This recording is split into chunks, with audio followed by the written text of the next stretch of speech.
Bismillah, Assalamualaikum warahmatullahi wabarakatuh. Ya, baik, pada malam hari ini kita bakalan sharing bersama salah satu narasumber tentunya. Sebelumnya, narasumber yang akan hadir dan sharing-sharing bareng kita malam ini adalah salah satu narasumber yang bisa dikatakan bahwa sudah berpengalaman di bidang kepenulisan, bahkan dari keahlian dari kepenulisan yang beliau miliki, sehingga beberapa prestasi bisa sebagai menunjang prestasi mereka, prestasi beliau ini. Nah, yaitu ada Kak Muhammad Fahrul Rizal atau biasanya dipanggil Kak Ical. Namun sebelum itu aku bakalan perkenalan diri dulu. Jadi perkenalkan, nama aku Nursan Ismail, biasa dipanggil Iksan. Tentunya akan memandu sih sharing-sharing kita pada hari ini, dan tentunya akan menghadirkan narasumber hebat,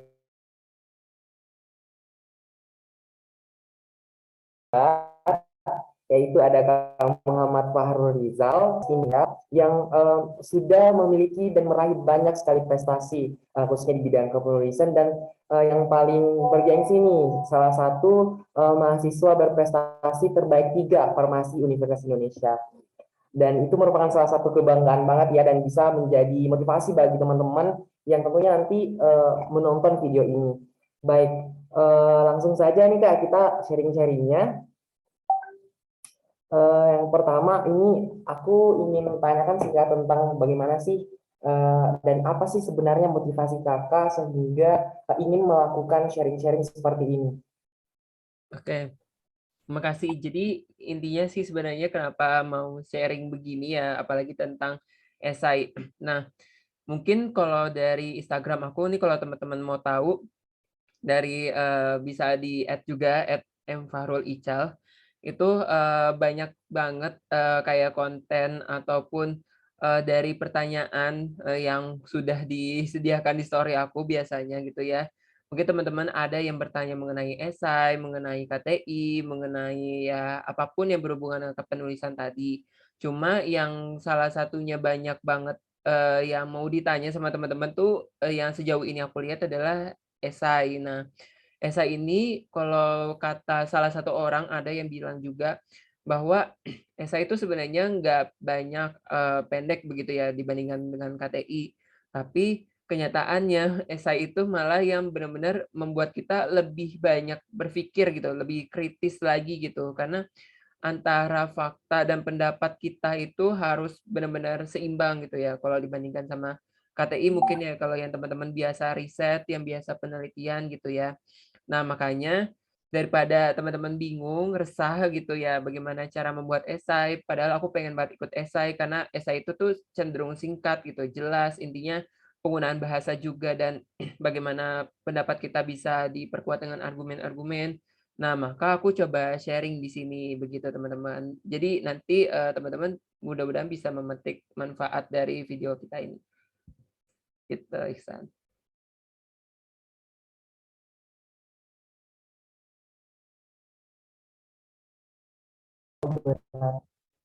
Oh, berarti Instagram atau di media sosial yang kakak itu memang notabene-nya tuh mahasiswa ya kak, yang nanya tentang esai dan Mhm, KTI. benar-benar dari mahasiswa. Oh, berarti sebenarnya kalau menurut Kak Ical sendiri, seberapa urgen sih sebenarnya bidang kepenulisan ini untuk mahasiswa gitu, khususnya dalam esai atau mungkin dalam KTI gitu Kak? Nah, urgensinya. Jadi urgensi itu kalau kita lihat ya, sekarang itu kan banyak ya segala sesuatu yang kita peroleh misalkan dari informasi-informasi di internet ataupun informasi yang ada di media sosial, mungkin mengenai isu yang, teman-teman misalkan temui. Nah, itu teman-teman bisa banget, merangkum, mengolahnya, menganalisis, memahami lebih lanjut tuh dengan membuat tulisan. Nah, disitulah teman-teman bisa mengekspresikan, dari pendapat teman-teman gitu mengenai isu ataupun mengenai materi mungkin ya dari manapun lah istilahnya teman-teman dapatkan informasinya, apabila sama gitu ya ternyata di dalam suatu perlombaan nih misal, perlombaan esai. Nah, teman-teman tuh nanti bisa, dari informasi tersebut bisa disalurin untuk tema yang ada di perlombaan itu. Nah, Jadi nanti teman-teman bisa olah lebih lanjut gimana, sampai nanti itu teman-teman bisa melatih daya kritis, kita gitu ya, daya pikir kita bagaimana nantinya kalau kita udah terbiasa gitu ya untuk menulis baik itu esai maupun KTI, insya Allah sih bisa bermanfaat juga untuk penulisan-penulisan yang, benar-benar urgent bagi mahasiswa tuh apa sih, ya kayak misalkan mungkin, buat proposal penelitian gitu ya di mata kuliah metodologi penelitian kalau teman-teman ada dapat gitu ya. Atau, yang paling akhir gitu, tugas akhir atau skripsi. Itu kan juga pasti membutuhkan, data-data juga kan, walaupun emang sebenarnya bukan, yang tidak banyak banget sih yang pendapat-pendapatnya gitu. Nah, akan tetapi pendapat di situ kan berarti, kita, seolah pada saat kita berbicara dengan tulisan gitu ya, menggunakan tulisan, maka ada datanya. Nah, dari data itu kan yang kita cari. Makanya urgent banget bagi mahasiswa untuk bisa, membuat esai ataupun membuat KTI, sejak mahasiswa baru sih kalau bisa ya. Kalau aku dulu pas masih maba nulis, nyoba ikut lomba juga gitu ya, karena emang biasa lewat lomba, biasa ikut lomba juga, sampai akhirnya di skripsi, di proposal penelitian pun alhamdulillah sih lancar ya sejauh ini masalah penulisannya. Jadi asalkan teman-teman, terus-menerus aja sih untuk, melatih diri untuk kritis gitu misalnya. Mungkin itu. Oh, iya, Kak. Nah, tadi mendengar dari jawaban Kakak terkait urgen dari kepenulisan itu dengan mahasiswa. Nah, mungkin kayak misalnya mahasiswa baru nih, Kak. Dia kan baru apa ya, baru tahu nih tentang esai dan kayak tulisannya dan mungkin bisa nih sharing pengalaman Kakak terkait pas Kakak masih mahasiswa baru dan benar-benar baru kenal yang namanya esai nih, Kak. Nah, bagaimana sih sebenarnya cara kita tuh sebagai pemula buat mempelajari esai begitu, Kak? Ya, jadi aku dulu pas, masa-masa sekolah ya nggak pernah kenal gitu ya yang namanya esai, bahkan ikut komunitas menulis pun juga nggak pernah. Tapi, suatu saat, aku pernah ikut lomba waktu di mahasiswa baru, kebetulan itu memang dalam hal yang didorong dulu gitu ya oleh, BEM saat itu, maksudnya dari ospeknya. Nah, ospeknya itu mengharuskan kita untuk menulis esai. Dan saat itu aku, paham sih, maksudnya kalau dalam membuat satu tulisan itu, kebanyakan kan berarti kita akan membuat pendahuluannya dulu, nah kemudian nanti dari isi dan penutup. Nah, itu sebenarnya 3 hal yang paling simpel dalam menulis esai, akan tetapi bagaimana kita menyampaikannya. Nah, dari penyampaiannya itu aku coba, pendahuluan dengan cara yang biasa dulu begitu ya, maksudnya dengan hal-hal yang bisa dikatakan sebagai penyebab atau latar belakangnya, dari isi yang akan kita sampaikan gitu ya.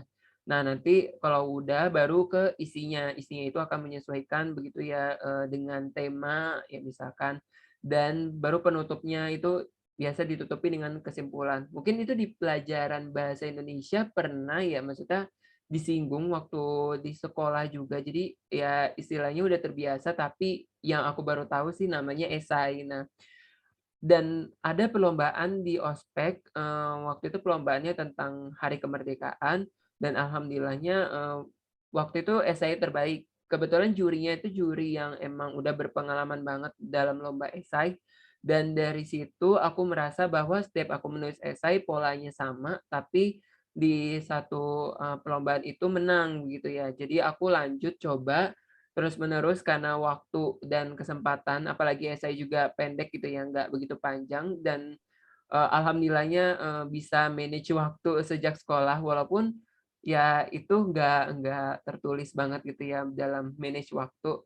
Tapi selagi aku bisa gitu ya memiliki waktu luang untuk menulis esai, nah kenapa enggak gitu ya. Jadi aku coba ikut, prepare terus gitu ya, sampai, akhirnya beberapa lomba pun bisa gitu untuk dilakuin, dan masa pengenalannya itu sebenarnya nggak butuh waktu lama sih, memang awalnya harus didorong dulu gitu. Jadi, setiap orang mungkin beda-beda ya, maksudnya pengenalan esai apakah emang, oh esai ini, mendorong kita untuk terus mengikuti lomba atau mungkin, bisa aja dia mau mengikuti lomba lain yang bukan, ya maksudnya karena bukan passion-nya gitu, atau misalkan bukan karena keinginan awalnya kan, atau emang nggak suka menulis dan segala macamnya, mungkin setiap orang berbeda-beda. Nah, tapi intinya adalah kita mengenal esainya itu dari hal yang didorong terlebih dahulu, gitu sih, baru nanti kebiasaan. kayak gitu sih. Nah, berarti sebenarnya ini kembali kepada diri juga sih, kayak seberapa sering sih latihan gitu dalam hal menulis, karena kalau nantinya akan terbiasa, pasti tulisan juga bakalan lebih luar biasa gitu kan. Iya, Nah, heeh. baik. Pertanyaan selanjutnya nih Kak. Nah, berbicara mengenai pengalaman-pengalaman Kakak tadinya sudah banyak nih prestasi-prestasi. Salah satunya adalah sebagai MAPES, mahasiswa berprestasi terbaik juga ya Kak di Farmasi Universitas Indonesia. Nah, menurut Kakak ada nggak sih hubungannya gitu sebagai MAPES dengan kegiatan menulis itu, Kak? Nah, ya. Benar, itu sebenarnya awalnya, di tahun 2020, udah pandemi sih waktu itu, ada perlombaan yang diadakan daring semua. Dan, pada saat perlombaan itu, kagetnya adalah, dapet juara gitu, padahal emang esai aku tuh sebenarnya yang aku anggap itu sebenarnya biasa aja gitu, tapi entah kenapa gitu ya, menang, apakah ini faktor, luck, keberuntungan aja, atau mungkin karena, cara penulisannya yang emang berkualitas atau bagaimana gitu ya. Tapi dari sudut pandang orang lain aku belum pernah kayak nanya, "Eh, ini gimana sih esai aku bagus gak?" Gitu.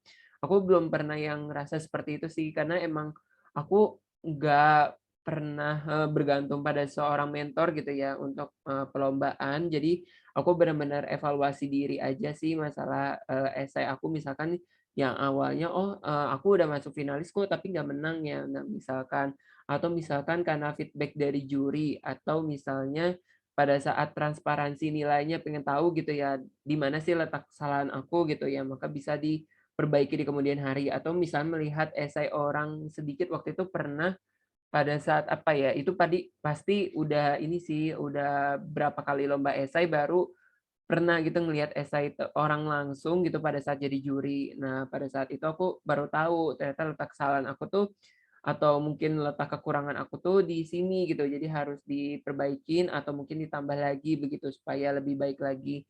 Jadi di situ aku, lebih banyak, faktor internalnya juga sih buat, ikut lomba terus pada akhirnya. Jadi nggak nyerah, emang dari dulu juga kayak gitu. Nah, terus juga saat itu, tahun 2021, nah aku tetap tuh ikut lomba. Nah cuma aku, di awal tahunnya, udah persiapan buat MAPRES juga. Waktu itu aku beberapa kali ikut sekolah MAPRES dan juga ikut siap MAPRES. Itu kebetulan dari suatu UKM penalaran di UI yang emang dia punya program kerjanya itu. Nah, dari sekolah MAPRES tuh aku benar-benar termotivasi banget gitu ya, antusias banget buat nanya-nanya juga. Terus juga, kayak ya udah dalam hati sih, berdoa aja semoga bisa ngegantiin mereka juga gitu ya, jadi pembicara buat sharing-sharing, MAPRES gitu ya. Dan alhamdulillah, terwujud gitu ya pada saat daftar MAPRES dan ternyata jadi finalis juga, walaupun saat itu tuh yang daftar 3 juga yang masuk cuma 3 tapi, sebenarnya itu belum tentu bakal 3 gitu dari, panitianya. Cuma alhamdulillah tiga-tiganya masuk dan lanjut, jadi pertama-tama tuh kalau misalkan dari seleksinya, itu yang paling utama KTI. Nah, jadi KTI itu di, Farmasi UI itu benar-benar, yang dikasih waktu deadline-nya tuh cepat. Tapi aku benar-benar persiapin banget karena tahu KTI itu kan panjang ya, berapa bab itu, banyak banget yang harus kita tulis gitu ya, karena emang nggak tentukan juga temanya. Nah, saat itu aku, langsung aja gitu ya, pada saat udah dijadikan sebagai finalis, deadline-nya cepat, tapi aku udah tinggal kayak bimbingan aja sekali gitu ya sama dosen pembimbing, karena udah selesai tulisannya saat itu alhamdulillah. Baru tuh langsung, ganti revisi kalau misalkan ada yang salah atau mungkin yang kurang, itu ada sih pasti.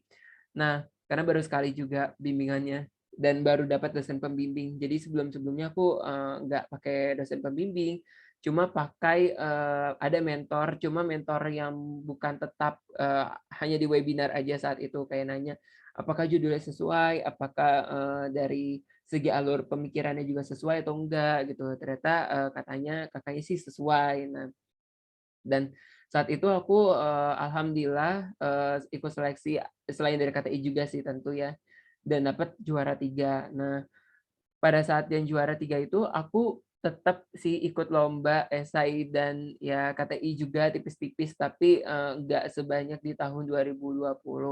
Lebih banyak mungkin istilahnya sharing-sharing-nya, misalkan ditawarin jadi pembicara, ditawarin juga jadi juri, ditawarin juga jadi mentor, dan banyak banget sih tawaran-tawaran di tahun lalu tuh sebenarnya. Jadi sebenarnya tuh hubungannya mungkin kayak, sertifikat lomba juga sih, kan di situ ada ya pendaftaran MAPRES itu, ada pemberkasan sertifikat lomba. Nah dan juga bukti-buktinya. Nah jadi dari situ, alhamdulillah mungkin bisa jadi keseleksi juga dan masuklah di MAPRES. Walaupun aku secara public speaking-nya menggunakan bahasa Inggris tuh nggak terlalu fasih banget, masih terbata-bata juga. Tapi dari situ aku belajar gitu ya, nggak hanya sekedar ikut kompetisi aja. Jadi, untuk lomba-lomba yang menulisnya tetap, tapi juga untuk public speaking aku coba, asah lagi gitu dengan menggunakan bahasa Inggris ataupun bahasa Indonesia mungkin, masih benar-benar belajar gitu ya, sampai tahun 2022 ini pun, sambil sambil skripsi pun aku belajar tentang berbicara juga sih kebanyakan ya, apalagi lihat konten-konten aku sekarang tuh kebanyakan ngomong gitu ya, video daripada, postingan atau mungkin kayak apresiasi-apresiasi esai, dulu kayak postingan-postingan kayak gitu banyak gitu sih. Jadi, kurang lebih ada hubungannya. Iya, Kak. Berarti sebenarnya, menulis ini memang betul-betul penting ya, Kak, bagi, setiap orang yang harus dimiliki gitu, Kak. Dan Mhm, juga tentunya selain dari syarat administrasi di kegiatan-kegiatan nasional, tentunya juga akan menjadi apa ya, Kak, semacam modal gitu bagi kita dalam, mengikuti kegiatan-kegiatan lainnya. mhm. Khususnya kita sebagai mahasiswa nih yang, bakalan skripsi atau tugas-tugas yang tentang esai pasti betul-betul membutuhkan yang namanya, keahlian dalam hal menulis. Nah, selanjutnya nih Kak, eee, terkait menulis nih, mungkin setiap orang bakalan menjadi hal yang baru nih Kak ya, tentang, kepenulisan. Nah, bagaimana sih caranya, mengembangkan minat dan bakat, di bidang kepenulisan itu sendiri Kak, sebagai orang-orang yang mungkin, mereka baru mengenal yang namanya istilah menulis, bagaimana tuh Kak? Nah, ya minat dan bakat. Kalau minat dan bakat tuh, kalau dari sudut pandang aku sendiri ya, eee, minat dan bakat itu kan emang terwujud apabila, dari awal itu kita udah ngelakuin dan ternyata kita suka gitu kan. Nah, dari suka itu sih sebenarnya, kita bisa ngelakuin apapun itu walaupun sulit ya istilahnya ya. Misalkan nih aku, ikut esai itu awalnya emang, oh didorong. Nah pertamanya sih, tapi, ada lah ya orang kalau misalnya didorong itu ada rasa suka, ada atau nggak suka gitu kan.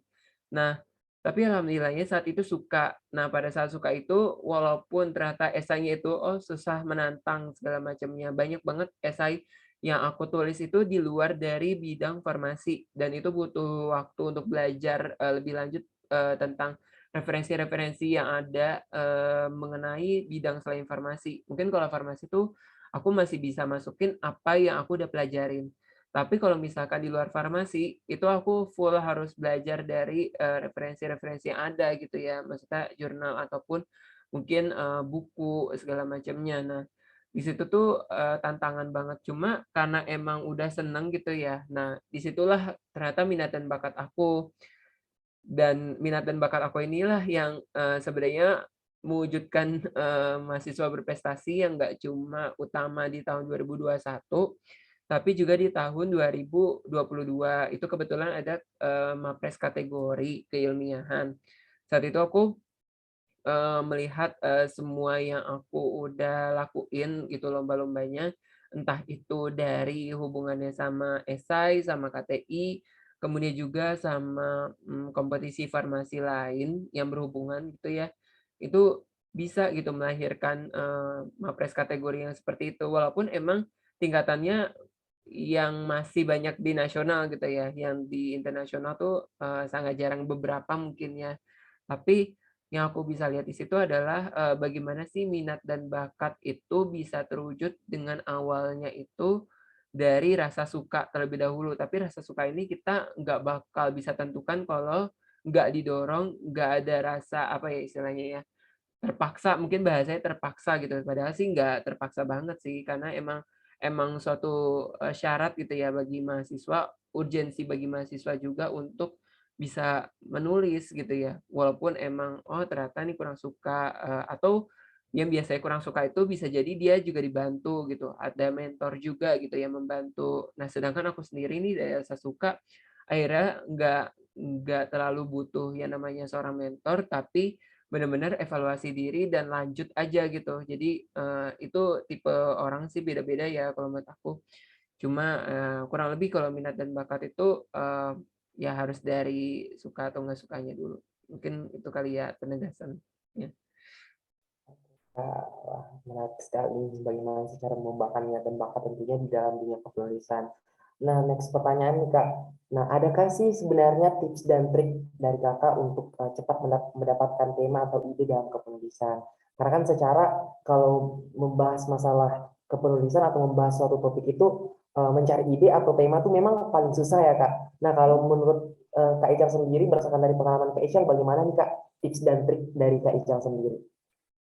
Nah, menentukan ide dan tema, ini aku enggak, kalau tema sendiri ada ya di perlombaan gitu yang pernah aku ikutin, tapi untuk idenya, itu biasanya aku cari, bisa dari referensi yang ada, misalkan, referensi nggak harus referensi yang benar-benar ini sih, literatur banget gitu, misalkan kamu ketemu di, apa ya, misalkan di platform, ini aku coba spill satu aja, Quora. Jadi Quora itu kita punya, kayak ada banyak artikel yang bisa kita baca tentang isu-isu juga, walaupun emang ini sebenarnya di luar bidang farmasi sih kebanyakan kalau yang Quora itu, karena aku emang jarang-jarang baca yang bidang farmasi. Nah, tapi, kalau untuk farmasi aku biasanya langsung, dapat materi, istilahnya dapat materi dari apa, terus kepikiran gitu untuk, membuat ide seperti itu. Jadi, ada permasalahan yang mengganjal gitu pada saat, menerima materi perkuliahan, ternyata dari isi materinya itu, masalahnya X, maka nanti solusinya itu bisa dicari dengan Y. Nah, di situ, akhirnya aku nyari lagi sih secara nggak langsung, dari materi, kemudian nanti baru dicari gitu ya literaturnya, apakah memang bisa memperkuat, apakah memang sesuai atau enggak, itu dari pandangan sendiri. Tapi kalau misalkan kamu emang, oh senangnya tuh research gitu ya, riset-riset gitu, sebenarnya boleh aja, maksudnya sampai kamu ketemu idenya, kamu coba lakuin penelitian kecil-kecilan gitu. Misalkan tentang apa yang akan kamu, mau sampaikan gitu permasalahannya apakah memang relate, kemudian nanti solusinya itu apakah memang cocok gitu ya. Nah, itu bisa aja misalkan, di story Instagram aku pernah sih sesekali waktu itu riset. Nah, tapi cuma sesekali, 2 kali. Selain dari itu aku kebanyakan berpikir sendiri dari materi-materi yang udah aku dapetin. Ya sama juga dari ini sih, apa yang aku udah tahu, di luar sana gitu ya, maksudnya pengalaman-pengalaman yang ada. Misalkan pengalaman di luar ini ternyata bisa menjadi masalah. Nah, ya udah dari masalah itu muncullah, solusi gitu ya, solusi baru nanti inovasi. Nah, inovasi sama solusi itu beda ya sebenarnya. Kalau solusi itu tuh hanya bisa menyelesaikan masalah, tapi belum tentu yang baru gitu ya, bisa jadi itu yang udah ada. Nah, tapi kalau inovasi, dari solusi yang udah ada, itu kamu bisa modifikasi menjadi lebih, baru gitu. Jadi kelihatan kebaruannya itu di mananya gitu. Nggak harus semuanya baru, tapi yang penting adalah dari segi apa yang kamu bisa modifikasi sehingga si inovasi ini ternyata bisa menarik juga, bisa relate juga gitu ya tentu. Nah, nanti baru bisa buat esainya gitu. Biasanya aku buat kerangkanya gitu ya, kayak kerangkanya itu masalahnya apa, solusinya apa, inovasinya apa. Jadi nanti bisa kelihatan gitu, oh ide yang mau aku sampai itu. Nah, kemudian nanti baru dibuat kerangka kelanjutannya, itu tuh mulai dari, paragraf pertama nih, misalnya dari latar belakang. Latar belakang itu harus sesuai dengan temanya gitu, apa. Nah, nanti dijabarin sampai ke idenya apa, disinggung. Nah, baru nanti di paragraf selanjutnya dibuat kerangka aja dulu, tulisan kecil gitu ya, tentang argumen-argumen. Argumennya biasanya ideal 3. Terus nanti baru terakhir tuh, kamu kayak sampein tentang bagaimana sih si ide ini bisa terwujud, maksudnya bagaimana implementasinya gitu. Baru nanti, diselipin sama kesimpulan-kesimpulan, dan rekomendasi gitu ya. Maksudnya, rekomendasinya ini, bahwa si idenya ini bisa digagas, dengan penuh keyakinan gitu ya. Maksudnya dengan penuh keyakinan, dengan tujuannya apa gitu, tapi dengan bahasa sendiri yang bisa sesuai gitu ya sama latar belakang tapi, tidak plagiat gitu ya jatuhnya. Jadi, intinya dari situ aku biasa buat kerangka sih pada akhirnya. Jadi ide itu tuh muncul karena adanya tulisan yang aku udah buat. Jadi bukan, ngawang-ngawang di otak aja tapi dikeluarin semuanya, kayak gitu sih. Ternyata kalau untuk membangun atau mengembangkan, bahkan mendapatkan tema atau ide dalam kepenulisan itu tentunya dari hal-hal kecil dulu ya Kak, mulai dari kayak misalnya membaca referensi-referensi dari jurnal mungkin, dan yang paling ini sih adalah masalah dari kehidupan sehari-hari gitu. Biasanya kita menemukan masalah-masalah di kehidupan sehari-hari, nah dari situ kita bisa mengambil masalah tersebut, kemudian membuatkan solusi dan juga inovasi. Oke. Nah, selanjutnya nih Kak, ada pertanyaan terkait dalam menulis karya ilmiah nih Kak. Kapan sih harus memparafrase kalimat dan kapan harus mengutip, Kak? Iya, jadi memparafrase sama mengutip gini. Nah, kalau memparafrase itu berarti, kita sebenarnya membuat bahasa sendiri secara nggak langsung. Jadi membuat bahasa sendiri itu, dari apa yang kita sudah peroleh nih, misalkan satu kalimat atau lebih dari satu kalimat gitu ya. Kita olah dengan bahasa sendiri sehingga informasi itu bisa tersampaikan tapi tidak mengubah maknanya.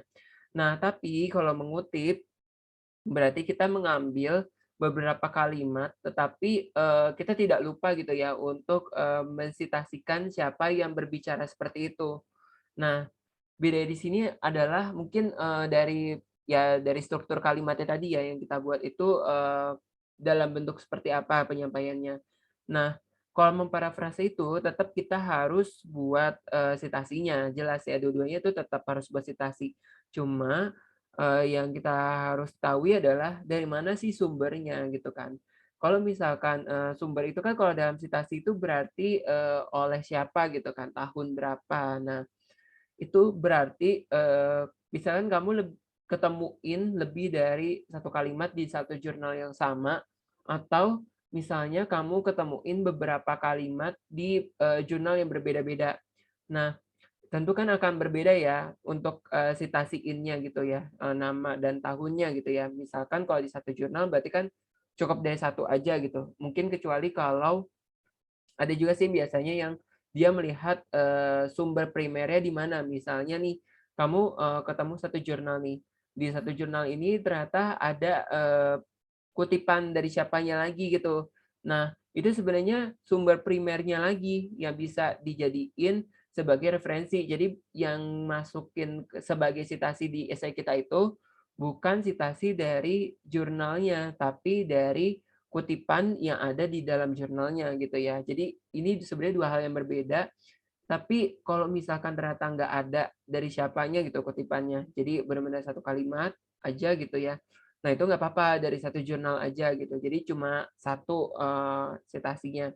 Cuma kalau dari beberapa jurnal misalnya kamu gabungin gitu ya jadi, kalimat sendiri gitu, ternyata ada hubungannya sama referensi yang satunya lagi juga jurnalnya gitu ya.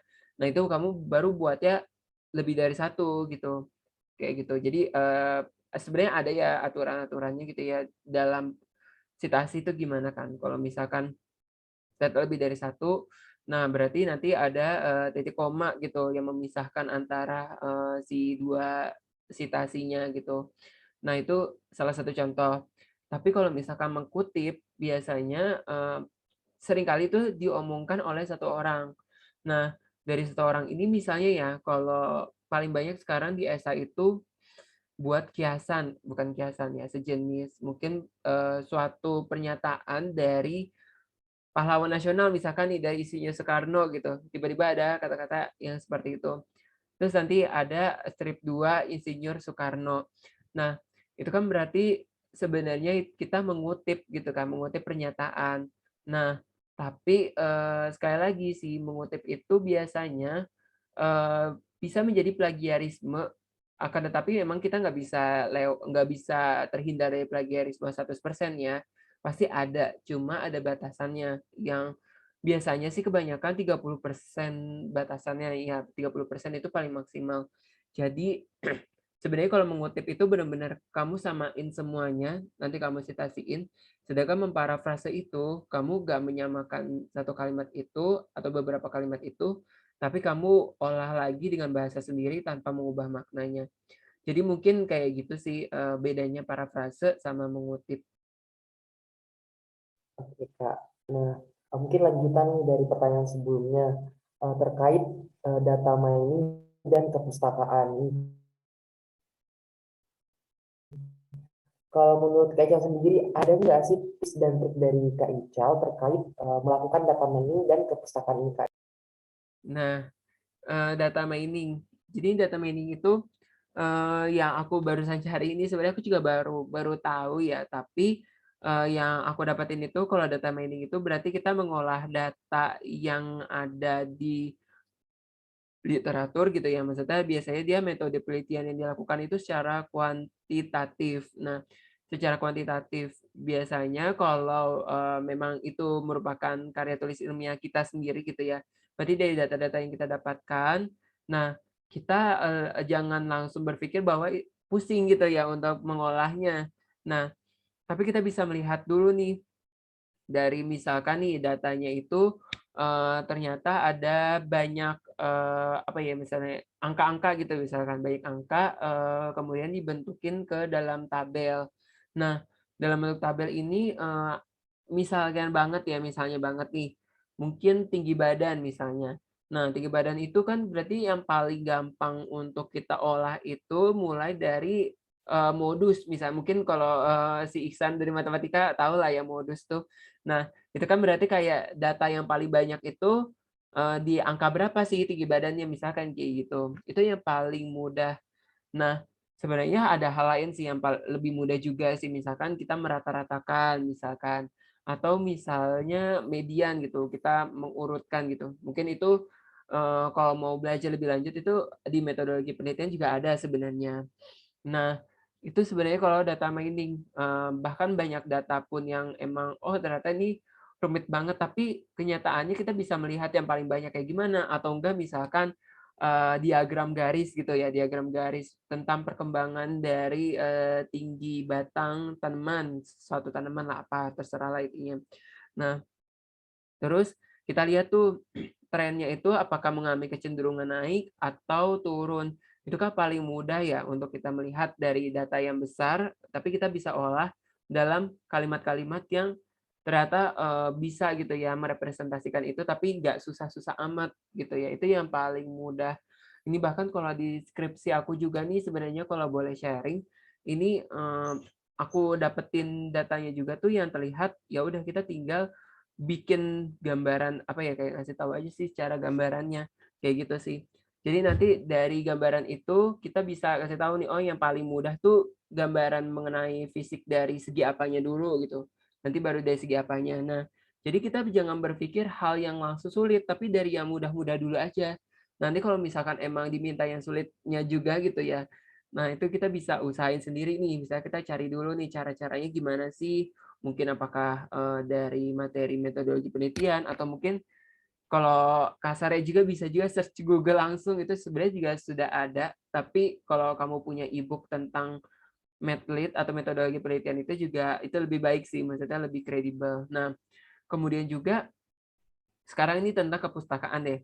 Nah, kepustakaan itu kita melihatnya, oh metode penelitiannya itu kualitatif. Nah, metode kualitatif ini yang sebenarnya nggak mudah. Yang tadi aku bilang, informasi yang didapat itu bisa dari berbagai jurnal, tapi kita sebisa mungkin memparafrasekannya lagi supaya nanti tidak memunculkan plagiarisme yang lebih besar, lebih tinggi lagi gitu tingkatannya. Nah, berarti kita cara melihatnya adalah bagaimana kita membaca dulu setiap dari, referensi masing-masing gitu ya, mengenai apa, kemudian kita cari keterhubungannya satu sama lain.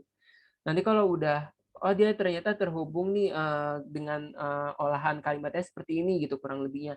Nah, itu kamu bisa masukin, nanti kalau misalkan ada tambahan lagi referensi gitu, ini, taktik aku sih sebenarnya.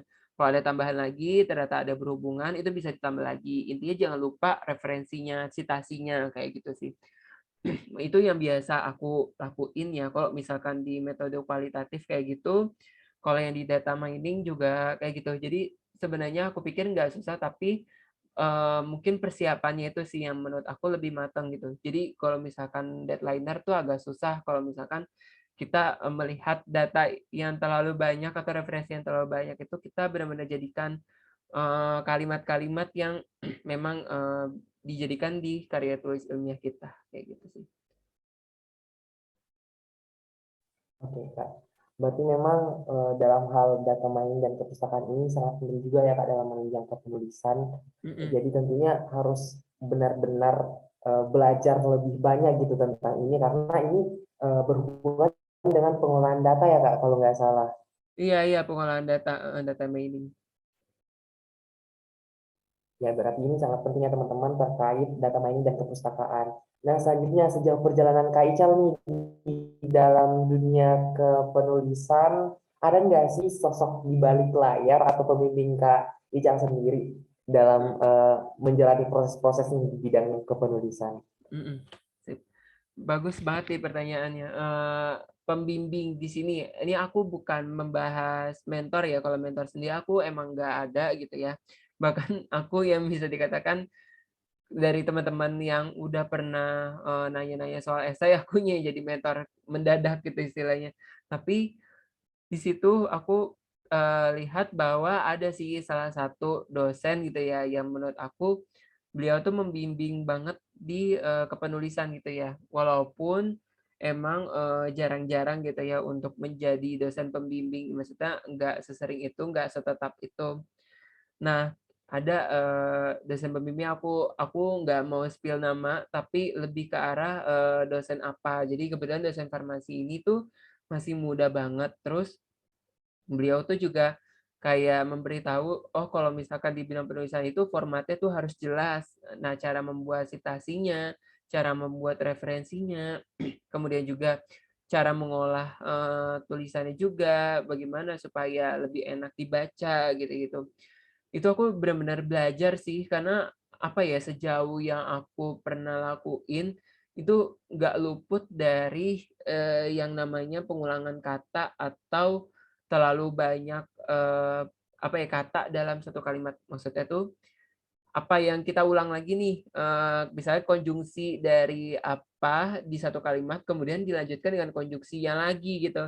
Itu sering banget tuh dalam satu kalimat supaya terlihat lebih panjang. Nah, disuruh sama dosen pembimbingnya tuh, jangan kayak gituin gitu, tapi diubah aja jadi, ada tanda titiknya, tanda komanya, supaya nanti yang bacanya juga enak, kayak gitu. Itu bahkan ada yang sampai diperbaikin gitu ya sama dosennya.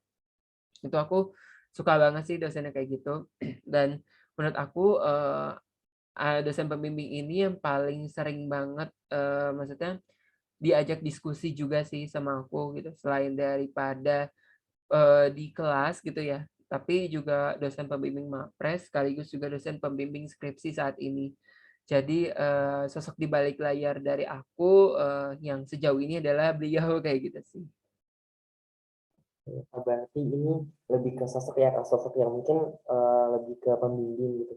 Nah, yang ingin aku tanyakan nih Kak, ada nggak sih kayak tokoh gitu, tokoh penulis atau mungkin tokoh-tokoh yang ada di Indonesia nih yang Kak Ijang sendiri jadikan sebagai role model nih dalam hal menulis atau mungkin dalam menjalani kehidupan sehari-hari gitu Kak? Ada nggak sih Kak? Pertanyaannya ngelebar, tapi oke. Jadi kalau untuk role model, kebetulan nih, emang bukan dalam tulisan ya, karena kalau untuk tulisan aku nggak punya role model, juga ya mentor juga nggak ada, role model juga nggak ada. Ya dari aku sendiri aja sih sebenarnya. Cuma kalau untuk, role model dalam kehidupan sehari-hari, ya banyak sih sebenarnya ya, entah itu dari temen, se-UKM sendiri kayak gitu, ada yang menurut aku jadi role model dalam public speaking misalnya. Nah itu ada sebenarnya satu teman, dan dia kayak apa ya, setiap dia ngomong tuh kayak mengaruhi orang banyak gitu sih dalam, berbagai kegiatan gitu ya. Nah, terus juga kalau role modelnya di apa ya, figur kali ya, public figure. Nah, itu sih banyak mungkin ya, tapi aku juga bingung ya, maksudnya kan sekarang banyak ya public figure di Indonesia tuh yang menurut aku kayak milenial banget, tapi dia benar-benar apa, pinter gitu loh, maksudnya bisa lanjut S2, bisa juga kayak, dapat IPK kumlot, mungkin, ini kayak nggak asing lagi gitu ya, yang namanya Kak Jerome Pauline misalnya, atau Kak Maudy Ayunda kayak gitu. Itu menurut aku sih kayak role modelnya dalam, motivasi sih istilahnya dalam kehidupan sehari-hari, supaya lebih improve terus gitu ya, gitu. Tapi kalau teman sendiri, maksudnya teman-teman di Instagram sih mungkin ada, cuma aku nggak bisa spill satu persatu karena emang banyak banget zaman sekarang tuh yang, eee, menurut aku bisa jadi role model karena hustle culture kan kemarin kan sekarang kayak gitu ya masa pandemi. Jadi, sebenarnya role model aku ya nggak bisa dispesifikin ke satu orang aja sih, kayak gitu. Baik Kak Garis, sebenarnya role model juga uh, memberikan dampak yang baik juga ya Kak bagi kita tentunya, sebagai apa ya, sebagai gambaran dan motivasi dalam menunjang bidang yang atau sesuatu yang kita lakuin. Nah selanjutnya Kak, pertanyaan selanjutnya adalah apa sih impact yang Kakak harapkan nih dari menulis untuk menunjang future career as a pharmacy nantinya, dan bukan cuma farmasi juga sih Kak, mungkin kakak juga apa ya, kayak sampaikan juga nih harapannya kakak menulis di karir-karir yang lainnya biar teman-teman yang nonton video nantinya ini dapat semangat nih kak. Oke, jadi tadi ini ya, maksudnya manfaatnya ya, lebih ke arah manfaat. Iya kak, kayak Iya, semacam impact gitu yang kakak oke. harapkan dari menulis. Sip. Jadi, impact-nya itu, kalau kita udah menulis gitu ya, sebenarnya kita jadi lebih mudah untuk menyalurkan tulisan yang dipublikasikan gitu ya. Kalau di dosen-dosen tuh biasanya banyak banget publikasi, itu karena emang beliau biasa menulis juga. Bahkan di situ tuh jadi branding-nya mereka gitu ya. Ini dosen farmasi sendiri ya, banyak yang kayak gitu. Nah, dari situ tuh aku ngelihat juga kan tulisannya emang yang menurut aku berkualitas. Makanya tadi kan aku bilang, setiap dari tulisan yang maksudnya misalkan dari kalimat-kalimat yang, oh seolah-olah biar makin panjang maka di satu kalimatnya itu diulang-ulang, itu sebenarnya, malah nggak diharapkan seperti itu. Yang intinya adalah apabila kita menyampaikan segala sesuatu melalui tulisan, ya pastikan memang tulisan itu to the point. Jadi enggak, memutar-mutar gitu istilahnya ya, dan, biar panjang. Banyak kok ternyata yang publikasi jurnal itu ternyata cuma berapa halaman gitu, tapi tulisannya bisa dipahami oleh kita, bahkan walaupun diterjemahin ke bahasa Inggris pun juga paham gitu ya. Ini dosen pembimbing aku sendiri ya, aku baca jurnal beliau tuh kayak paham banget gitu sama apa yang disampaikan gitu ya. Nah itu bermanfaat banget, kalau kita memang terutama jadi dosen sih. Nah, kalau misalkan dalam dunia kerja ya bisa aja kayak misalkan kamu masuk organisasi nih, yang kalau di farmasi itu namanya apoteker ya, maksudnya, IAI gitu, Ikatan Apoteker Indonesia.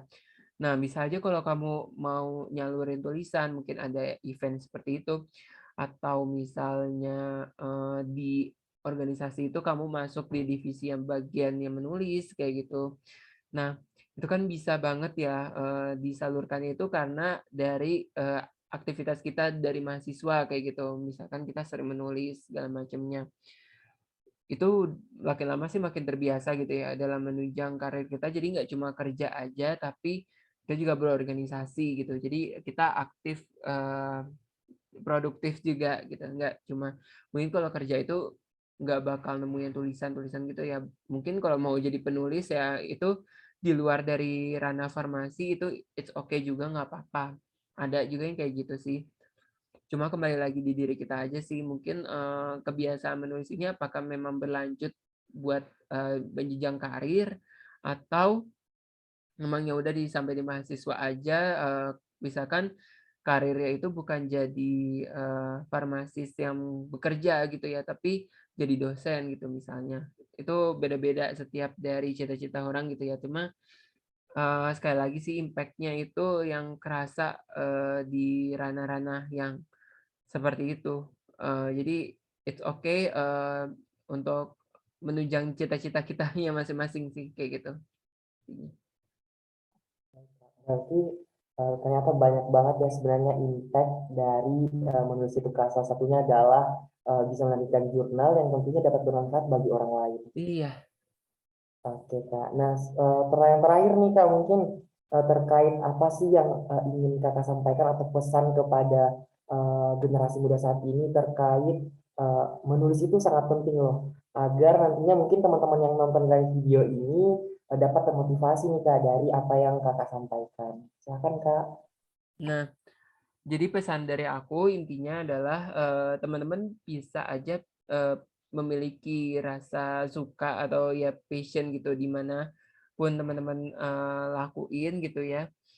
Tapi, kembali lagi, tujuan dari kita ke depan itu seperti apa yang sebenarnya bisa kita rencanakan mulai saat mahasiswa. Nah, pada saat mahasiswa ini banyak banget tahapan-tahapan yang bisa kita explore, intinya adalah dari yang kita explore ini tidak sampai, tenggelam pada eksplorasi aja gitu ya, maksudnya tetap harus ada track, rencana-rencana yang kita udah buat dengan berbagai tahapan-tahapan yang mungkin ada explore juga, kayak gitu sih.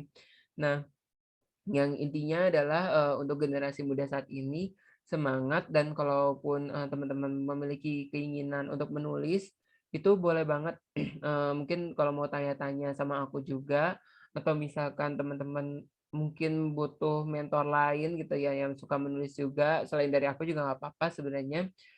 Gini sebenarnya kita saling sharing aja, nggak ada yang benar dan nggak ada yang salah, ini sebenarnya dari pendapat masing-masing aja, dari pengalaman masing-masing yang bisa aku sampaikan kepada teman-teman, dan insya Allah mungkin, dari penyampaian yang aku udah sampein gitu ya mengenai esai ini, bisa bermanfaat bagi teman-teman, terutama yang mau banget lomba esai, tapi bingung gitu mau bagaimana, mau mengenali esainya, bagaimana mau memulai menulis esainya, bagaimana untuk mengembangkannya lagi sampai akhirnya si esai ini, terwujud, nggak cuma esai ini sebenarnya KTI juga dan nanti pada saat dipresentasikannya ya kalau misalkan mau tanya lebih lanjut sama aku juga nggak apa-apa, karena biasanya itu udah all in package, udah dalam satu paket gitu kan kalau untuk, esai dan KTI itu kalau kita nggak sampein, di suatu perlombaan tuh pasti ada presentasi, kayak gitu sih.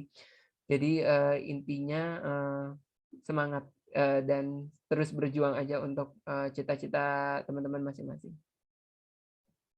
Baik teman-teman, itulah tadi eh, motivasi ya buat teman-teman yang nonton video ini, tentunya dari Kak Ical sendiri, agar eh, teman-teman bisa semangat dan termotivasi untuk melakukan kegiatan-kegiatan yang produktif. Salah satunya adalah di bidang kepenulisan. Dan Kak Ica juga sudah bilang loh tadi, kalau Kak Ica itu terbuka buat teman-teman yang ingin konsultasi terkait dalam hal kepenulisan ataupun terkait pengembangan diri lainnya. Kak Ica sangat terbuka, apakah itu dihubungi lewat Instagram dan sosial media lainnya.